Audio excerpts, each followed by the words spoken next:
থেকে মাথায় টুপি দিয়ে পরিষ্কার চকচকে ঝকঝকে হয়ে আপনাদের সামনে বক্তব্য দেওয়ার জন্য এসেছি। বিশ্বাস করেন, আল্লাহর কসম করে বলছি, আপনি বিশ্বাস করেন, আল্লাহর কসম করে বলছি, কিয়ামতের আমি আব্দুর রহমান অবস্থায় আল্লাহ তাআলার সামনে দাঁড়াবো। আপনি বিশ্বাস করেন, আপনারা প্রত্যেকেই সেই দিন ওই প্রতিপালকের সামনে উলঙ্গ অবস্থায়, জুতাহীন অবস্থায় নফসি নফসি নফসি করতে করতে উপস্থিত হবে।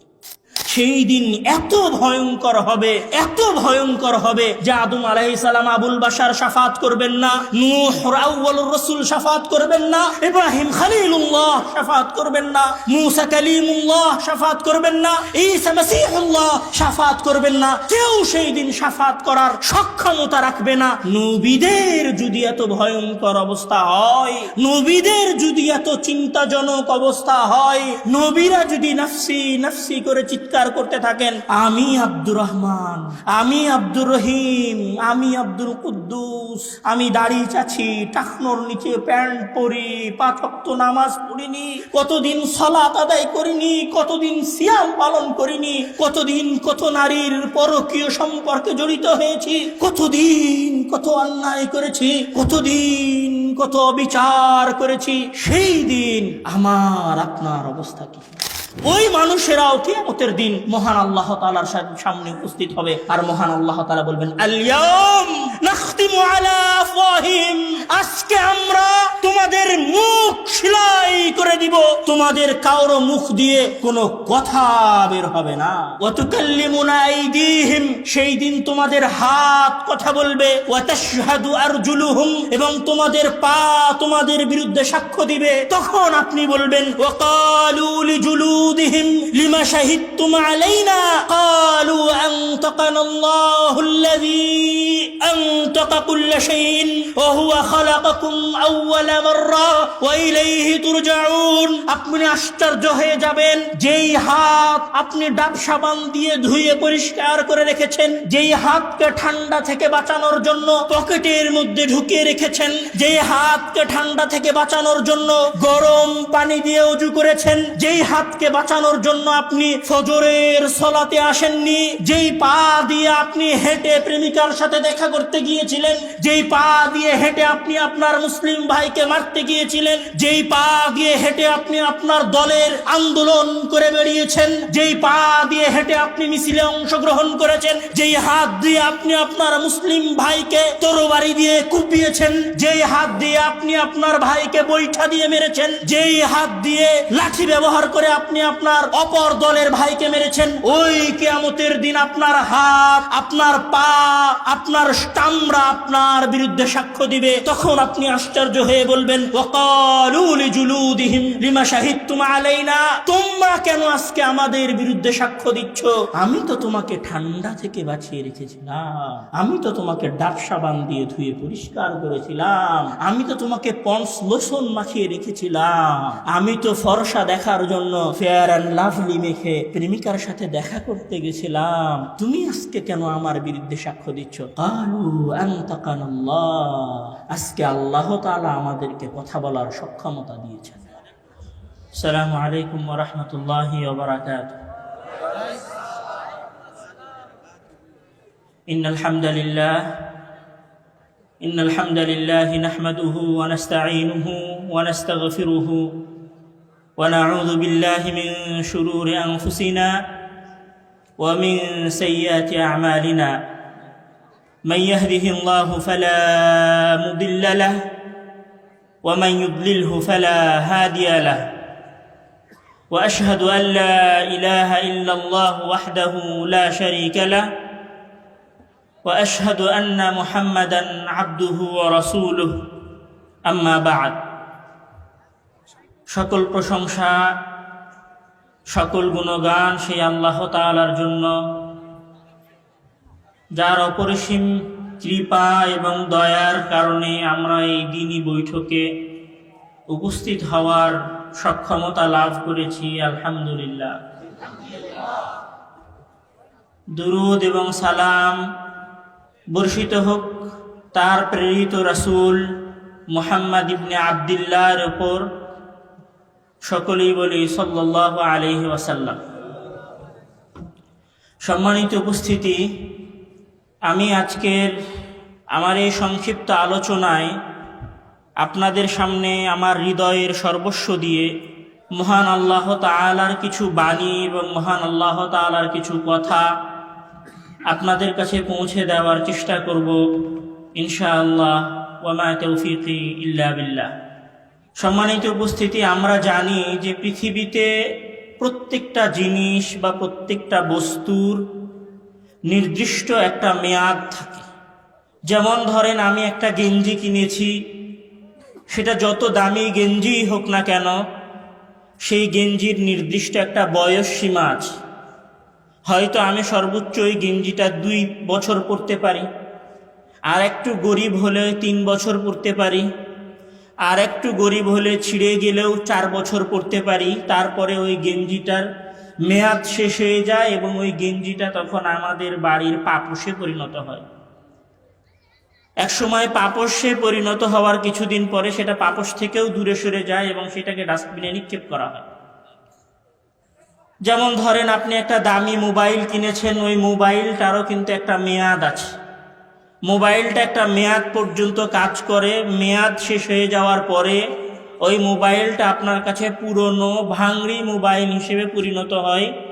ওই মোবাইল আর আপনার কোনো কাজে আসে না।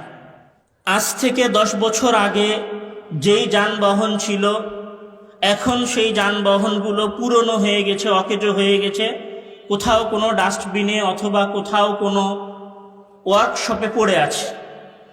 আপনি পৃথিবীর যে জিনিসই দেখেন না কেন, আপনি সকল জিনিসের মাঝে দেখবেন যে ওই জিনিসের একটা মেয়াদ আছে।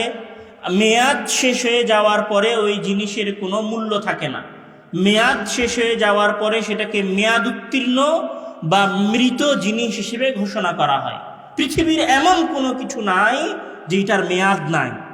আপনি একটা গাছ লাগিয়েছেন, গাছটা 50 বছর, 60 বছর, 100 বছর বাঁচতে পারে, 150 বছরের মাথায় এই গাছটাকে কেটে ফেলা হয়।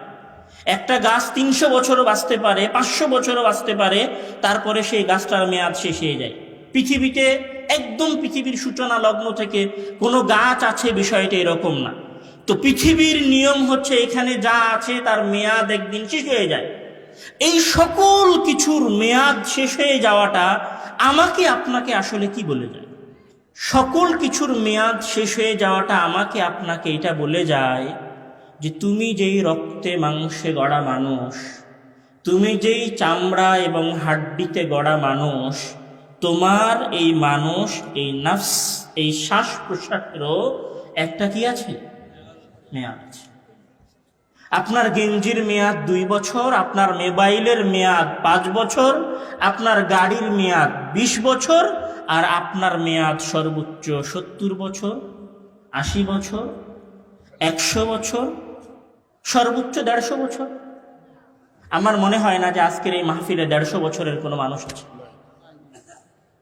আমার এটাও মনে হয় না যে আজকের এই মাহফিলে 100 বছরের কোনো মানুষ আছে। আপনার হাতের ওই মোবাইল এবং আপনার গায়ের ওই গেঞ্জি এবং আপনার নিজের মাঝে আসলে কোনোই পার্থক্য নেই। শুধু পার্থক্য এতটুকু, আপনার গেঞ্জির মেয়াদ 2 বছর আর আপনার মেয়াদ 50, 60, 70 বছর।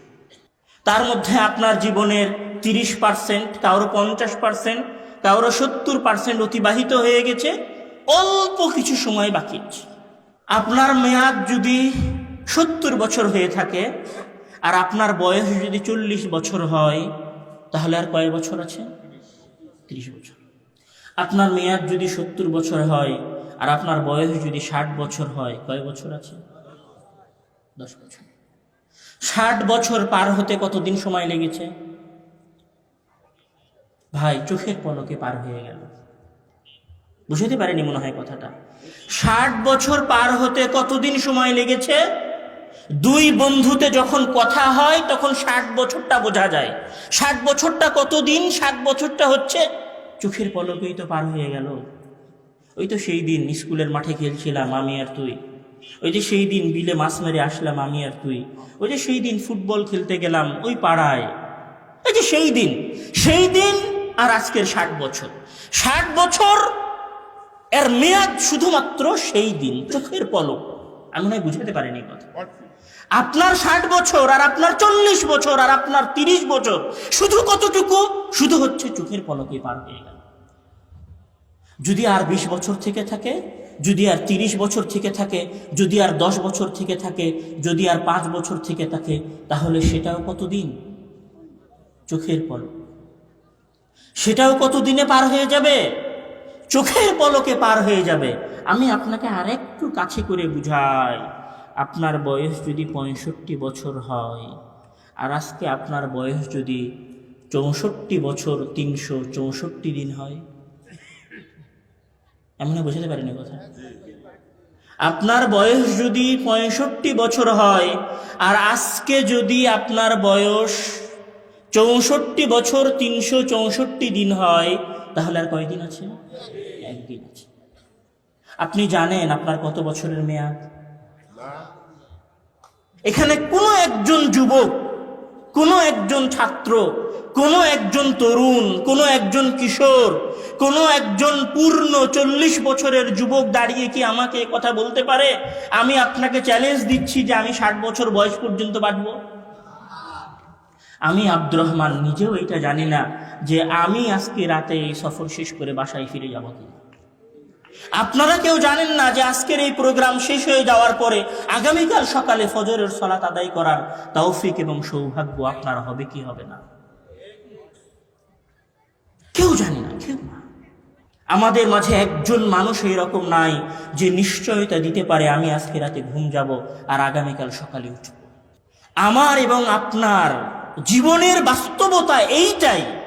আমার এবং আপনার জীবনের বাস্তবতা এইটাই যে আমার এবং আপনার সামনে একদিন মালাকুল মউত হাজির হবে এবং আমাদের চক্ষুর শেষ সীমানায় বসবে এবং বলবে, ইয়া আইয়াতুহান নাফসুল মুতমাইন্নাহ উখরুজি, হে আল্লাহ তাআলার সন্তুষ্ট বান্দা, যার প্রতি আল্লাহ তাআলা সন্তুষ্ট হয়েছেন, তুমি বের হয়ে আসো। অথবা বলবেন, ইয়া আইয়াতুহান নাফসুল খাবিথা, হে খাবিস নিকৃষ্ট আত্মা, তুমি ওই দেহের ভিতর থেকে বের হয়ে আসো। এটাই আমার এবং আপনার জীবনের প্রকৃত বাস্তবতা। এবং যেই দিন ফেরেশতা এই কথা বলবে, ইয়া আইয়াতুহান নাফসুল খাবিসা, সেই দিন আপনার কাছে বিন্দু মাত্র সুযোগ থাকবে না কোনো কিছু করার। মহান আল্লাহ তাআলা বলছেন, আউযু বিল্লাহি মিনাশ শাইতানির রাজীম, বিসমিল্লাহির রহমানির রহিম, হাত্তা ইযা জাআ আহাদাহুমুল মাউত ক্বালা রাব্বিরজিউন লাআল্লি আ'মালু সালিহা ফীমা তারাক। যখন তোমাদের কারো চোখের সীমানায় মালাকুল মউত এসে বসে এবং মালাকুল মউত বলে, ইয়া আইয়াতুহান নাফসুল খাবিসা, হে নিকৃষ্ট আত্মা, হে সালাত না আদায়কারী আত্মা, হে টাকনুর নিচে কাপড় পরিধানকারী আত্মা, হে মহান আল্লাহ তাআলার আদেশের সীমা লঙ্ঘনকারী আত্মা, হে সিয়াম না পালনকারী আত্মা, হে জিনাকারী আত্মা, হে ব্যভিচারী আত্মা, তুমি বের হয়ে আসো। তখন আপনি আপনার রবের কাছে বলতে থাকেন, মহান আল্লাহ তাআলা বলছেন, তখন আপনি আপনার প্রতিপালককে বলতে থাকেন, রব্বিরজিউন, রব্বিরজিউন, হে আল্লাহ তুমি আমাকে একটু মাত্র ফিরে যাওয়ার সুযোগ দান করো, লাআল্লি আ'মালু সালিহা, যেন আমি সৎ কাজ করতে পারি। মহান আল্লাহ তাআলা বলছেন, ফায়াকুলু রব্বি, তখন বান্দা বলবে, ফায়াকুলু রব্বি লাউলা আখারতানি ইলা আজালিন করিব, লাউলা আখারতানি ইলা আজালিন করিব ফাআসাদদাক ওয়া আকুম মিনাস সালিহিন, লাউলা আখারতানি। আল্লাহ একটু, 1 সেকেন্ড, মালাকুল মউত 1 সেকেন্ড দাঁড়াও, 1 মিনিট। কতটুকু? আমি 5 ওয়াক্ত সালাত আদায় করার সুযোগ চাইনি তোমার কাছে, একটা সিয়াম রাখার সুযোগ চাইনি তোমার কাছে, একটা হজ পালন করার সুযোগ চাইনি তোমার কাছে। সালাত আদায় করলে তো ওযু করতে হবে, সালাত আদায় করলে তো পবিত্রতা অর্জন করতে হবে। 4 রাকাত সালাত আদায় করতে 10 মিনিটের মতো সময় লাগবে, 20 মিনিটের মতো সময় লাগবে। আমি তোমার কাছে সালাত আদায় করার সময়টুকুও চাচ্ছি না, আমি শুধু চাচ্ছি ফাআসাদদাকা ওয়া আকুম মিনাস সালিহিন, আমার পকেটে হাত দিব আর পকেট থেকে 10 টাকা বের করে একটু আল্লাহর পথে দান করে দিব। শুধু এতটুকু সময় আমাকে দাও, ওয়া আকুম মিনাস সালিহিন। একটা দানের মাধ্যমে যেন আমি সৎ কর্মশীল বান্দা হিসেবে পরিণত হতে পারি। একটা দানের সুযোগ। একটা দান করতে কতক্ষণ সময় লাগে? এই যে 5 মিনিট আগে আপনারা দান করছিলেন, এই দানটুকু করতে কতটুকু সময় লেগেছে আপনাদের? পকেটে হাত দিয়েছেন, 10 টাকা 100 টাকার নোটের মধ্যে থেকে বের করে 10 টাকার নোটটা চট করে দিয়ে দিয়েছেন। আপনি আল্লাহ তাআলার কাছে শুধুমাত্র একটা দান করার সুযোগ চাইবেন, তখন মহান আল্লাহ তাআলা বলবেন, কাল্লা কাল্লা ইন্নাহা কালিমাতুন হুয়া কাইলুহা। কখনো নয়, আমি তাকে 1 সেকেন্ড সময় দিতে পারি না, কেননা আমি তাকে 70 বছরের সময় দিয়েছিলাম, কেননা আমি তাকে 40 বছরের সময় দিয়েছিলাম, আমি তাকে 50 বছরের সময় দিয়েছিলাম, আমি তাকে 60 বছরের সময় দিয়েছিলাম। আজকে সে শুধু এই কথাটুকু বলছে, তার সামনে মৃত্যু উপস্থিত হয়েছে, এই কারণে কালিমাতুন হুয়া কাইলুহা, এটা শুধু বলার কথা, তাই সে বলছে। এই কথার সাথে তার হৃদয়ের কোনো কানেকশন নাই। আমি যদি তাকে ছাড় দেই, ছাড় পাওয়া মাত্রই সে আবার খারাপ কাজে লিপ্ত হবে। এটাই হচ্ছে আমার এবং আপনার জীবনের প্রকৃত বাস্তবতা।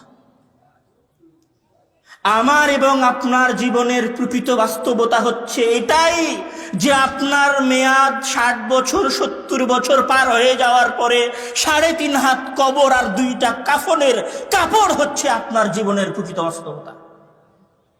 আপনি বিশ্বাস করুন আর নাই করুন, আপনি মানুন আর নাই মানুন, আপনার দাদা যদি কবরে গিয়ে থাকে, আপনার দাদার বাপ যদি কবরে গিয়ে থাকে, আপনার ভাই যদি কবরে গিয়ে থাকে, আপনার নানি যদি কবরে গিয়ে থাকে, আপনার নানা যদি কবরে গিয়ে থাকে, আপনার ফুফু যদি কবরে গিয়ে থাকে, আপনিও কবরে যাবেন। বিশ্বাস হয় না? কি নিয়ে যাবেন? আপনার শরীর, আপনার আমলনামা আর কাফনের 2টা কাপড়। কতটুকু অসহায় হবেন জানেন? আপনার খাটিয়ার উপরে রাখা চাদরটা আপনাকে কবরে নামানোর পরে মাটি দেওয়া শেষ হয়ে গেলে আপনার সন্তান খাটিয়ার উপর থেকে ওই চাদরটাও খুলে ভাঁজ করে বগলের তলে করে বাসায় চলে যাবে। আপনি বুঝতে পারেননি আপনার অসহায়ত্ব, আপনি বুঝতে পারেননি আপনার জীবনের শেষ ঠিকানা, আপনি বুঝতে পারেননি আপনার জীবনের প্রকৃত বাস্তবতা, প্রকৃত তিক্ত সত্য কথা।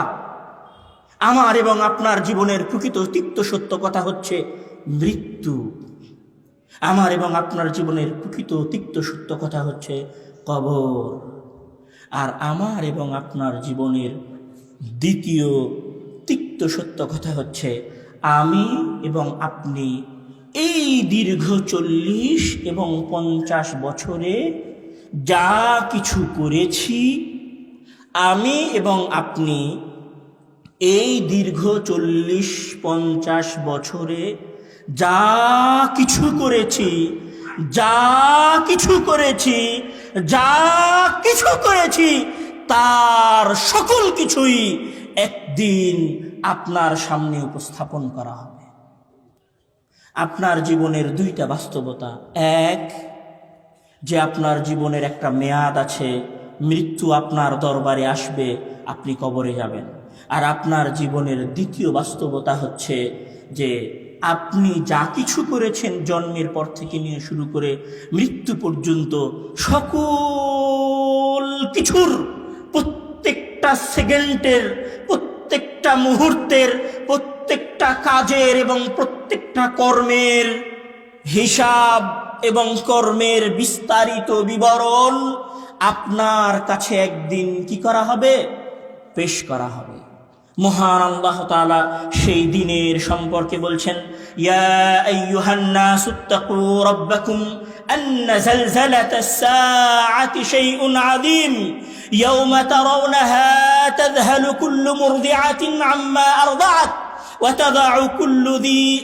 তাদাউ কুল্লু যাতি হামলিন হামলাহা ওয়া তারান নাসা সুকারা ওয়া মা হুম বিসুকারা ওয়ালাকিন্না আযাবাল্লাহি শাদীদ।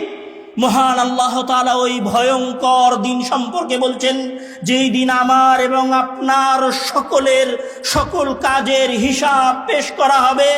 মহান আল্লাহ তাআলা বলছেন, সেই ভয়ঙ্কর দিন শুরু হবে জালজালাতুস সাআহ, জমিনকে ভূমিকম্প সৃষ্টি করার মাধ্যমে, জমিনে ভূমিকম্প সৃষ্টি করার মাধ্যমে এমন ভূমিকম্প সৃষ্টি হবে, এমন ভয়ঙ্কর পরিবেশ সৃষ্টি হবে যে তাযহালু কুল্লু মুরদিআতিন আম্মা আরদাআত, একজন গর্ভধারিণী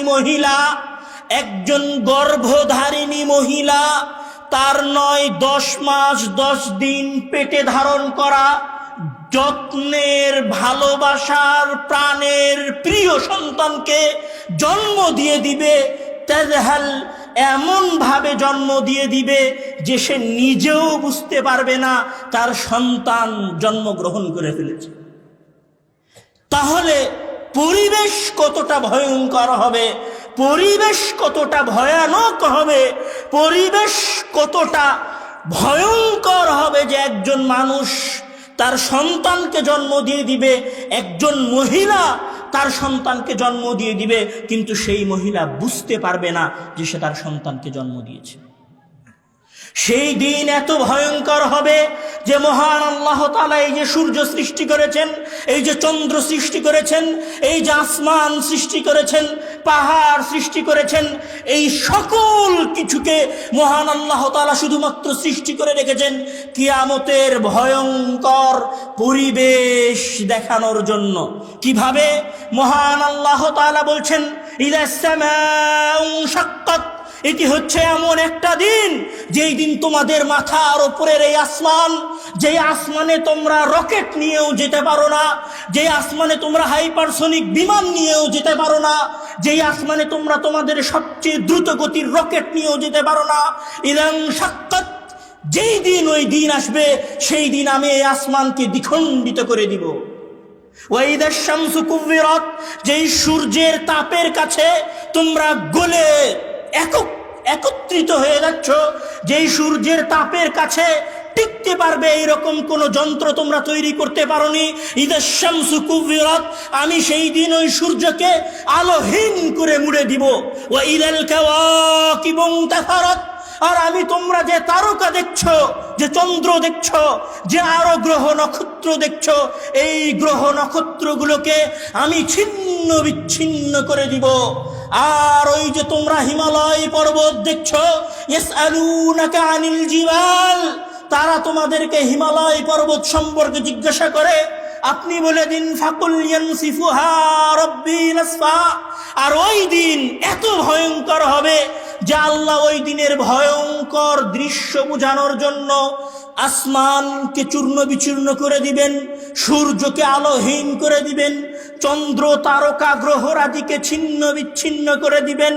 ইয়ানসিফুহা রাব্বি নাসফা, এবং পাহাড়গুলোকে আরেকটা পাহাড়ের সাথে এত জোরে ধাক্কা দিবেন, ফায়াদারুহা কাআন সাফসাফা ওয়া তাকুনুল জিবালু কালইহনিল মানফুশ, আর পাহাড়গুলো ধুলিত পশমের ন্যায় উড়তে থাকবে।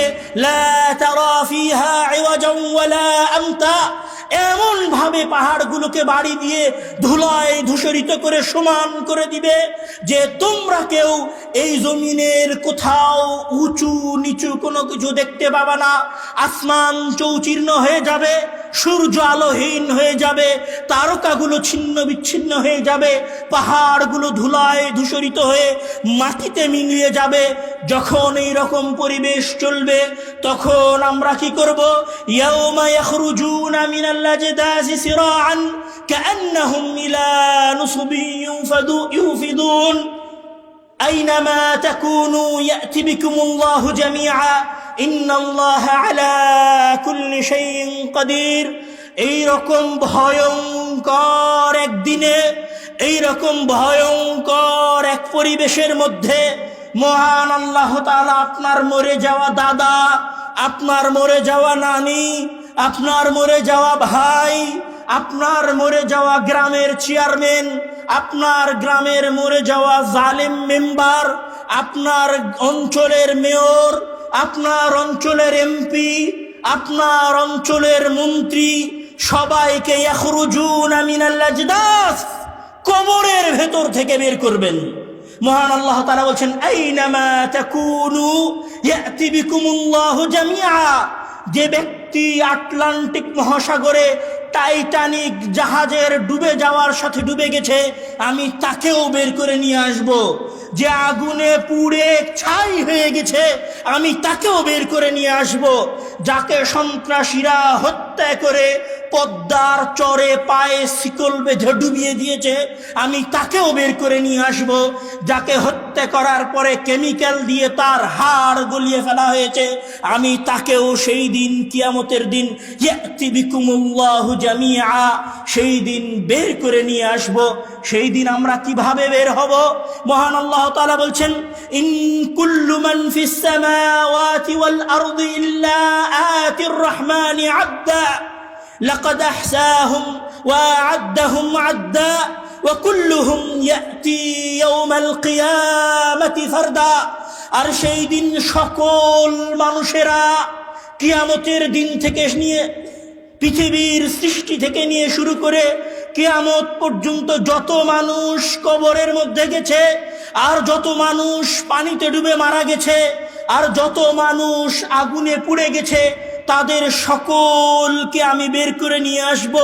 তারা মহান আল্লাহ তাআলার কাছে আসবে আবদান, দাস হয়ে, গোলাম হয়ে, চাকর হয়ে।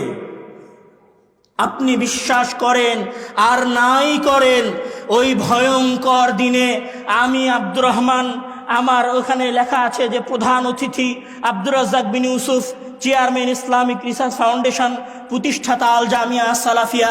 আপনি বিশ্বাস করুন, আপনি বিশ্বাস করুন, ওই কিয়ামতের দিন শায়েখ আব্দুর রাজ্জাক বিন ইউসুফ থেকে নিয়ে শুরু করে, শায়েখ মতিউর রহমান মাদানী থেকে নিয়ে শুরু করে, ইমাম নাসিরউদ্দিন আলবানী রাহিমাহুল্লাহ থেকে নিয়ে শুরু করে, ইমাম আহমদ ইবনে হাম্বল রাহিমাহুল্লাহ থেকে নিয়ে শুরু করে, ডোনাল্ড ট্রাম্প থেকে নিয়ে শুরু করে, বারাক ওবামা থেকে নিয়ে শুরু করে, ফেরাউন থেকে শুরু করে প্রত্যেক মানুষ কিয়ামতের দিন হাজির হবে আবদান, শুধুমাত্র গোলাম এবং দাস হিসেবে।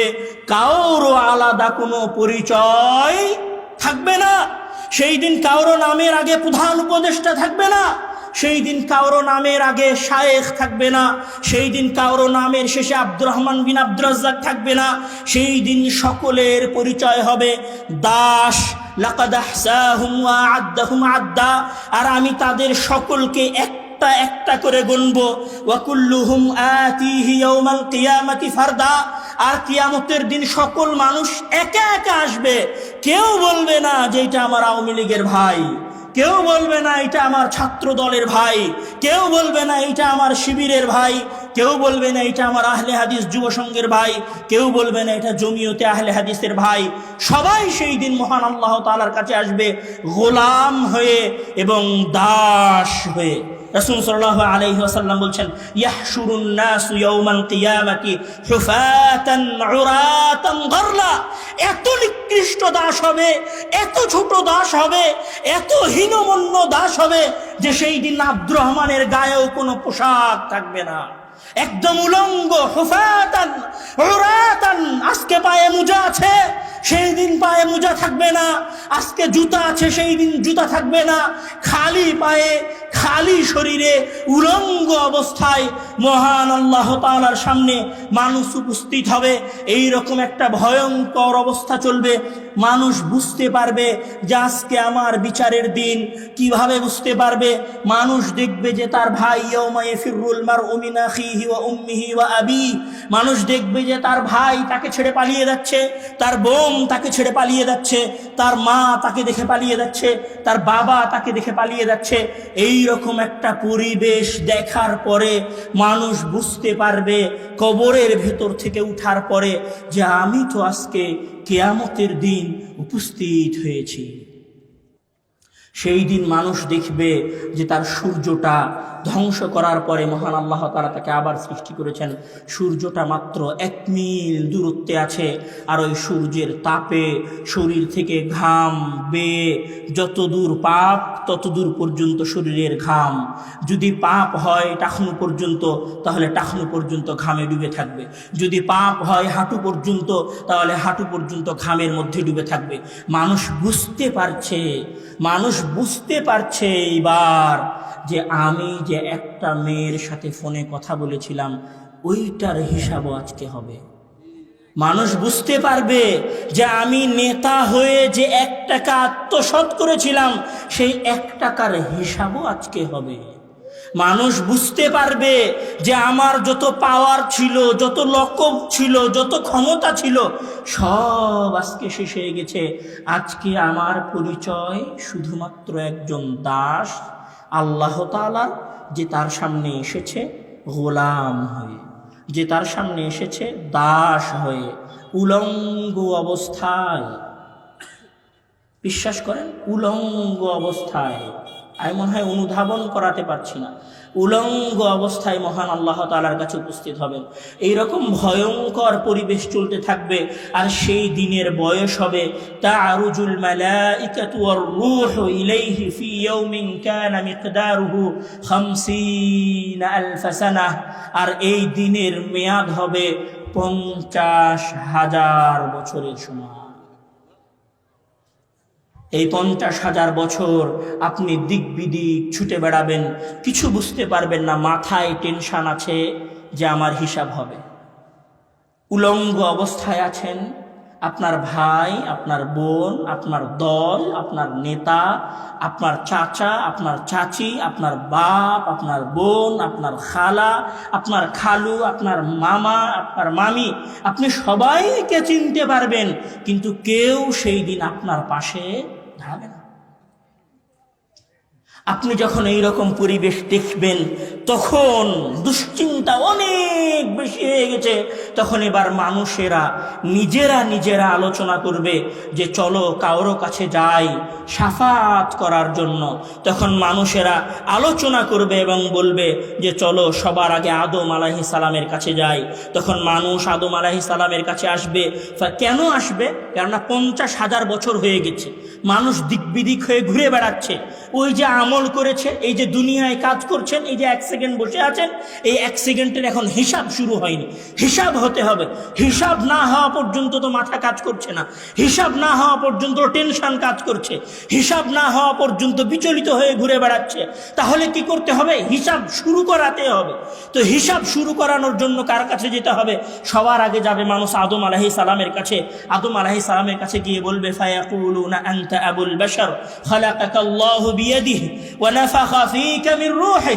হে আদম, আনতা আবুল বাশার, আপনি আমাদের লক্ষ লক্ষ মানুষের পিতা। খালাকাকাল্লাহু বিয়াদিহি, আল্লাহ তাআলা তো আপনাকে নিজের 2 হাতে সৃষ্টি করেছেন। ওয়া নাফাখা ফীকা মির রূহিহি, আর আপনার দেহে জান ফুঁকে দিয়েছেন। ইশফা লানা, 50,000 বছর হয়ে গেছে, আমাদের জন্য একটু শাফাত করেন, হিসাবটা শুরু হোক।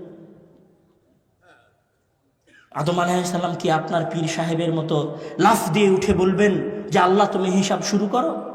আদম আলাইহিস সালাম বলবেন ফায়াকুলু লাহুম আদম ইন্না রাব্বী ক্বাদ গাযিবাল ইয়াওমা গাযবান লাম ইয়াগযাব ক্বাবলাহু মিসলাহু ওয়া লা ইয়াগযাব বা'দাহু মিসলাহু। হে মানুষেরা তোমরা শোনো, হাসরের ময়দানের মানুষেরা তোমরা শোনো, আমি আদম, আমি আবুল বাশার, আল্লাহ তাআলা আমাকে সবার আগে সৃষ্টি করেছে, তার নিজের 2 হাত দিয়ে সৃষ্টি করেছে। কিন্তু ইন্না রাব্বী, আমার প্রতিপালক, ক্বাদ গাযিবাল ইয়াওমা, আমার উপর রাগান্বিত হয়েছেন, লাম ইয়াগযাব ক্বাবলাহু মিসলাহু, ইতিপূর্বে তিনি কোনোদিন এত রাগান্বিত হননি, ওয়া লা ইয়াগযাবা বা'দাহু মিসলাহু, আর আজকের দিনের পরে তিনি কোনোদিন এত রাগান্বিত হবেন না। আমি আমার প্রতিপালকের রাগের ভয়ে আছি। নফসি নফসি নফসি, আমি আমার নিজেকে নিয়ে চিন্তিত আছি। কে বলবে? আদম আলাইহিস সালাম বলবে। তখন আদম আলাইহিস সালাম কি বলবে? যাও তোমরা প্রথম নবীর কাছে যাও। তখন মানুষেরা নূহ আলাইহিস সালামের কাছে আসবে এবং বলবে ইয়া নূহ আনতা আউয়ালুর রাসূল ইলা আহলিল আরদ ওয়া ক্বাদ সাম্মাকা আল্লাহু আবদান শাকুরা। হে নূহ, তোমাকে আল্লাহ তাআলা আবদান শাকুরা বলেছে, তোমাকে সর্বপ্রথম রাসূল হিসেবে প্রেরণ করেছে। ইশফা লানা, আমাদের জন্য শাফাত করেন। তখন নূহ আলাইহিস সালাম একই কথা বলবেন, আমার প্রতিপালক আজকে আমার উপর রাগান্বিত হয়েছেন, এমন রাগান্বিত তিনি ইতিপূর্বে হননি। ওয়ালাই ইয়াগদাবা বা'দাহু মিসলাহু, আর এরপরে তিনি কোনোদিন এমন রাগান্বিত হবেন না।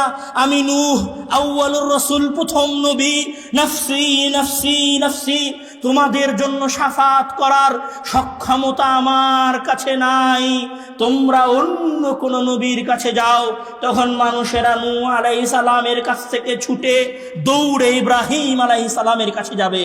ইব্রাহিম আলাইহিস সালামের কাছে গিয়ে বলবে, আপনি খলিলুল্লাহ, আপনি আল্লাহর বন্ধু, ইশফা লানা, আমাদের জন্য শাফাত করেন যেন আমাদের হিসাব শুরু হয়। ইব্রাহিম আলাইহিস সালাম একই কথা বলবেন যে আমার প্রতিপালক আজকে আমার উপর রাগান্বিত হয়েছেন, আজকে আমি শাফাত করতে পারবো না। মানুষজন ওখান থেকে বের হয়ে মূসা আলাইহিস সালামের কাছে দৌড় দিবে। মূসা আলাইহিস সালামের কাছে গিয়ে বলবে, আনতা কালিমুল্লাহ, আল্লাহ তাআলা আপনার সাথে কথা বলেছেন, আপনি আমাদের জন্য একটু আল্লাহর কাছে শাফাত করেন না, একটু শাফাত করেন। মূসা আলাইহিস সালাম বলবে, নাফসি নাফসি, আমি আমার নিজেকে নিয়ে ব্যস্ততা আছি। মানুষ তখন যাবে ঈসা আলাইহিস সালামের কাছে। ঈসা আলাইহিস সালামের কাছে গিয়ে বলবে, আনতা রূহুল্লাহ, আপনি হচ্ছেন রূহুল্লাহ, আল্লাহ নিজে আপনার নাফসের জন্য ফুৎকার দিয়েছিলেন মারিয়াম আলাইহিস সালামের গর্ভে। আপনি তো ঈসা মাসীহুল্লাহ, আপনি ঈসা মাসীহুল্লাহ, আপনি আমাদের জন্য একটু শাফাত করেন। সেই দিন ঈসা আলাইহিস সালামও শাফাত করবে না, বলবেন নাফসি নাফসি, আমি আমার নিজেকে নিয়ে ব্যস্ত আছি, আমি আমার নিজেকে নিয়ে চিন্তিত আছি। সেই দিন এত ভয়ঙ্কর হবে, এত ভয়ঙ্কর হবে যে আদম আলাইহিস সালাম আবুল বাশার শাফাত করবেন না, নূহ আউয়ালুর রাসূল শাফাত করবেন না, ইব্রাহিম খলিলুল্লাহ শাফাত করবেন না, মূসা কালিমুল্লাহ শাফাত করবেন না, ঈসা মাসীহুল্লাহ শাফাত করবেন না। কেউ সেই দিন শাফাত করার সক্ষমতা রাখবে না। নবীদের যদি এত ভয়ঙ্কর অবস্থা হয়, নবীদের যদি এত চিন্তাজনক অবস্থা হয়, নবীরা যদি নাফসি নাফসি করে চিৎকার করতে থাকেন, আমি আব্দুর রহমান, আমি আব্দুর রহিম, আমি আব্দুল কুদ্দুস, আমি দাড়ি চাচ্ছি, টাকনোর নিচে প্যান্ট পরি, 5 ওয়াক্ত নামাজ পড়িনি, কতদিন সালাত আদায় করিনি, কতদিন সিয়াম পালন করিনি, কতদিন কত নারীর পরকীয় সম্পর্কে জড়িত হয়েছি, কতদিন কত অন্যায় করেছি, কতদিন কত বিচার করেছি। সেই দিন আমার আপনার অবস্থা কি? আমি মনে হয় বুঝাতে পারিনি কথা, আমি মনে হয় বুঝাতে পারছি না। আপনি আমাকে দেখেন, আমি আব্দুর রহমান, আজকে আমার গায়ে সাদা জুব্বা আছে, আমার হাতে ঘড়ি আছে, মাথায় টুপি দিয়ে পরিষ্কার চকচকে ঝকঝকে হয়ে আপনাদের সামনে বক্তব্য দেওয়ার জন্য এসেছি। বিশ্বাস করেন, আল্লাহর কসম করে বলছি, আপনি বিশ্বাস করেন, আল্লাহর কসম করে বলছি, কিয়ামতের দিন আমি আব্দুর রহমান হিফাতাল ওরাতাল উলাঙ্গ অবস্থায় আল্লাহ তাআলার সামনে দাঁড়াবো। আপনি বিশ্বাস করেন, আপনারা প্রত্যেকেই সেই দিন ওই প্রতিপালকের সামনে হুফাতান ওরাতান উলঙ্গ অবস্থায়, জুতাহীন অবস্থায় নাফসি নাফসি নাফসি করতে করতে উপস্থিত হবে। আর যেদিন আপনার এই ভয়ঙ্কর পরিবেশ হবে, যখন এইরকম ভয়ঙ্কর পরিবেশ চলবে, তখন মানুষ যাবে মুহাম্মদ সাল্লাল্লাহু আলাইহি ওয়াসাল্লামের কাছে। তখন মুহাম্মদ সাল্লাল্লাহু আলাইহি ওয়াসাল্লামকে গিয়ে বলবে, ইশফা লানা, হে মুহাম্মদ, আপনি আমাদের জন্য শাফাত করেন। তখন মুহাম্মদ সাল্লাল্লাহু আলাইহি ওয়াসাল্লাম শাফাত করবে, বিচার শুরু হয়ে যাবে।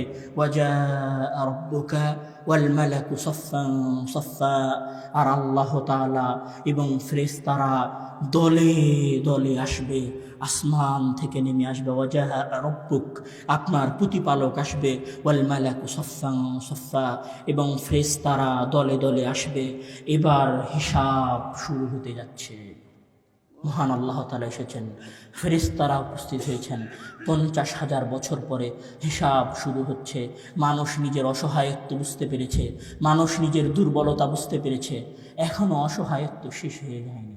এবার আল্লাহ তাআলা বলবেন, এবার আল্লাহ তাআলা কি বলবেন? আল ইয়াউমা নাখতিমু আলা আফওয়াহিহিম ওয়া নুকাল্লিমুনা আইদিয়াহুম ওয়া তাশহাদু আরজুলুহুম বিমা কানু ইয়াকসিবুন। আল ইয়াউমা নাখতিমু আলা আফওয়াহিহিম ওয়া তুকাল্লিমুনা আইদিয়াহুম ওয়া তাশহাদু আরজুলুহুম বিমা কানু ইয়াকসিবুন। আল-ইয়াওমা নাখতিমু আলা আফওয়াহিহিম। আমি আব্দুর রহমান আজকে কথা বলছি না, আপনি আপনার পাশের জনের সাথে কথা বলছিলেন না, এই পাশে দাঁড়িয়ে এই মানুষগুলো কথা বলছিল না, এই মানুষগুলো কথা বলছে আর মনে করছে আমি মনে হয় এই দুনিয়ার সবচেয়ে শক্তিশালী মানুষ। ওই পাশে থাকা, ওই বাজারে থাকা, ওই দোকানে থাকা মানুষগুলো মনে করছে আজকে আমরা 12টা পর্যন্ত আড্ডা দিচ্ছি, মানে আমার জীবনের কোনো শেষ নাই, আমি মনে হয় সবচেয়ে শক্তিশালী। ওই মানুষেরাও কিয়ামতের দিন মহান আল্লাহ তাআলার সামনে উপস্থিত হবে, আর মহান আল্লাহ তাআলা বলবেন আল ইয়াউম নাখতিমু আলা আফওয়াহিম, আজকে আমরা তোমাদের মুখ সেলাই করে দিব, তোমাদের কারো মুখ দিয়ে কোনো কথা বের হবে না। وتكلمنا أيديهم, সেই দিন তোমাদের হাত কথা বলবে।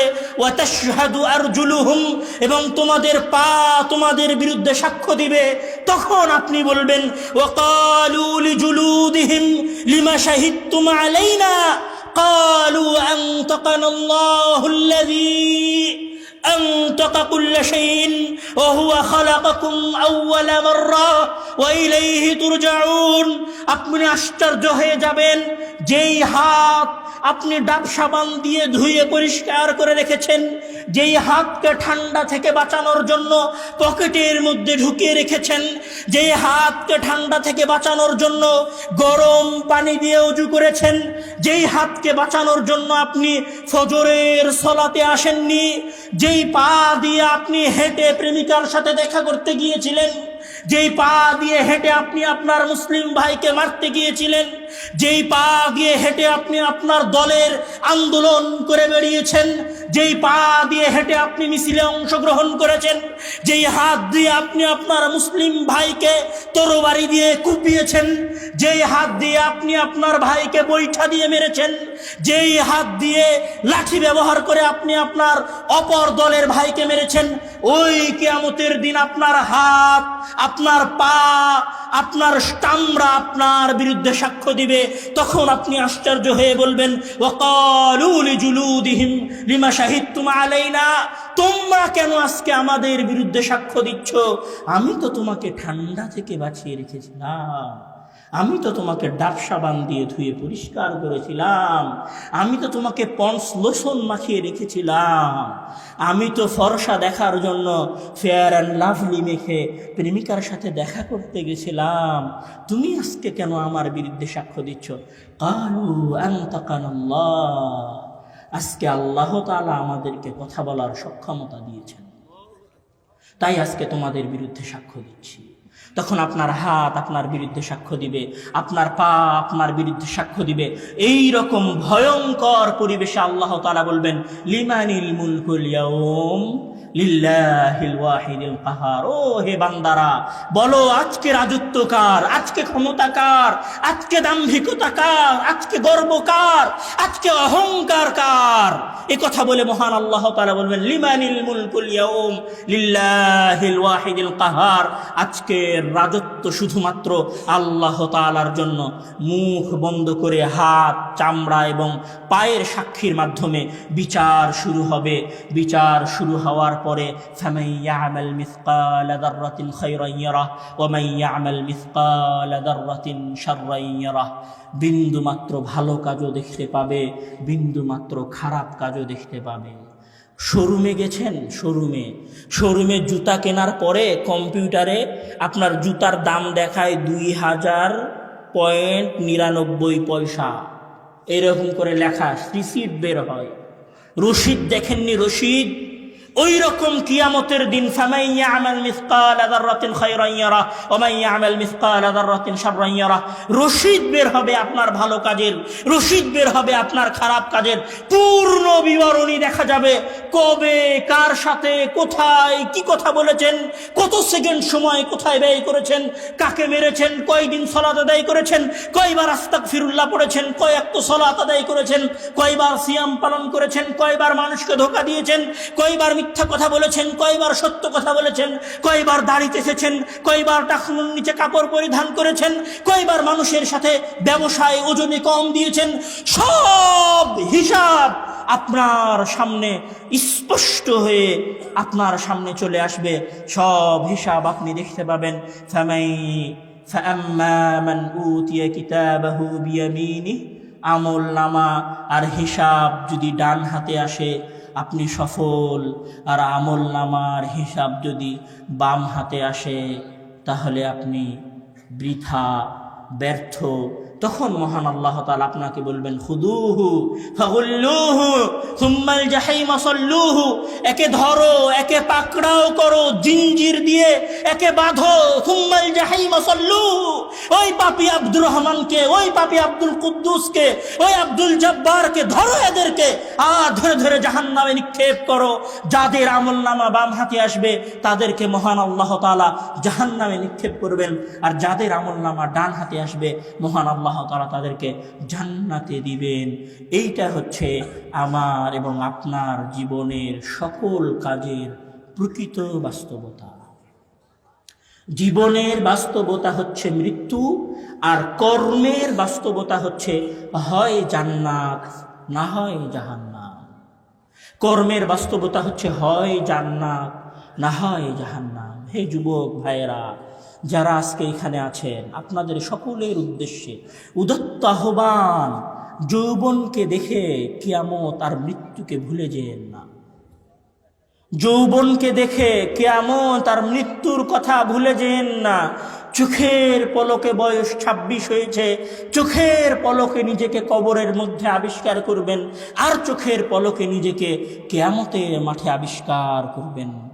সর্বশেষ একটা আয়াত তেলাওয়াত করে আমি শেষ করব। লাইসা লাহা মিন দুনিল্লাহি কাশিফা আফামিন হাযাল হাদীসি তা'জাবুন ওয়া তাদহাকুন ওয়া লা তাবকুন ওয়া আনতুম সামিদুন ফাসজুদু লিল্লাহি ওয়া'বুদু। হে জালসায় উপস্থিত মানুষেরা, আফামিন হাযাল হাদীসি তা'জাবুন, আজকের আলোচনা শুনে কি তোমরা আশ্চর্য হচ্ছ? ওয়া তাদহাকুনা ওয়া লা তাবকুন, তোমরা হাসাহাসি করছো কিন্তু কান্না করছো না। তোমরা মৃত্যুকে ভয় পাচ্ছ না, তোমরা কিয়ামতকে ভয় পাচ্ছ না।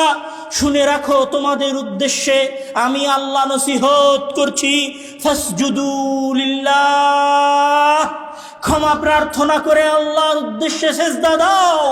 ওয়া'বুদু, পরবর্তী জীবন তার ইবাদত করে কাটাও। যদি সেজদা আর ইবাদত না থাকে তাহলে ঠিকানা কবর হয়ে সরাসরি জাহান্নামে যাবে। মহান আল্লাহ তাআলা আমাদের সকলকে কবরের আযাব থেকে এবং কবরের ভয়াবহতা থেকে এবং পরকালীন জীবনের ভয়াবহতা থেকে, জাহান্নাম থেকে মহান আল্লাহ তাআলা আমাদেরকে রক্ষা করুক। মহান আল্লাহ তাআলা যেন কিয়ামতের দিন আমাদের আমলনামা আমাদের কোন হাতে দেয়? ডান হাতে আমলনামা আমরা চাই না? আমরা ডান হাতে আমলনামা চাই না? কি মনে হয় আমরা মারা যাব না? আমরা মারা যাব না? আমাদের দাদারা মারা যায়নি? আমাদের নানারা মারা যায়নি? এমন কেউ কি আছি যে বলতে পারি আগামীকাল সকালের সূর্য উদয় আমি দেখতে পাবো? যদি এ কথা না বলতে পারি তাহলে বাসায় ফিরে যাওয়ার আগে মসজিদে গিয়ে 2 রাকাত সালাত আদায় করে আল্লাহ তাআলার কাছে ক্ষমা প্রার্থনা করে নেবেন, আর পরবর্তী জীবন অন্তত 5 ওয়াক্ত সালাত আদায় করে কাটাবেন। পারবেন না? পারবেন না? ওয়াদাবদ্ধ তো যে 5 ওয়াক্ত সালাত আদায় করব ইনশাআল্লাহ। আল্লাহ তাআলা আমাদেরকে সেই তৌফিক দান করুক। আল্লাহুম্মা আমিন। ওয়া আখিরু দাওয়ানা আলহামদুলিল্লাহি রাব্বিল আলামিন। ওয়াসসালামু আলাইকুম ওয়া রাহমাতুল্লাহি ওয়া বারাকাতুহু।